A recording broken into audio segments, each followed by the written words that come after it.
Liquid architecture, defining the mental shape of organizations. Even for the sharpest minds, the field of architecture presents a number of seemingly contradictory concepts. Thus, let us begin digging deep into the concept of architecture.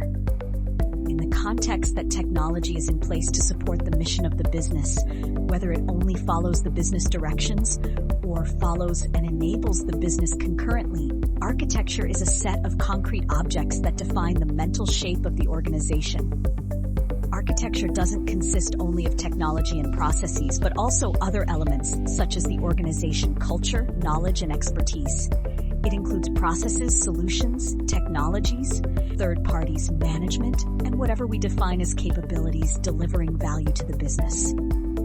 Architecture is the Bible of the organization. This is not to sell the idea that all of this potential and power needs to be in hands of the architects, but these capabilities and potentials constitutes architecture.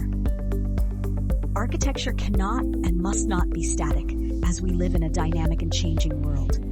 What constitutes our strengths for today can easily be our limitations of the future. Our shape of today, which serves today's market, is tomorrow's legacy. Our data centers, which we were very proud of at some point, became the legacy data center. Our mainframes, which were the pride of the technology department, are the embarrassment of today, so heavy and so slow, and we are proxying it with a layer of microservices to avoid dealing with it. Our great server farm becomes a joke in the age of a serverless architecture, and the list goes on.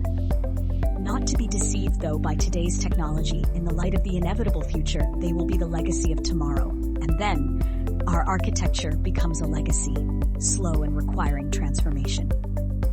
I'm not trying to promote resiliency, although this is a topic that I will return to. I'm trying to sell the idea of having an architecture that can change, an architecture that doesn't fixate no matter how attractive it is to solidify on a specific technology.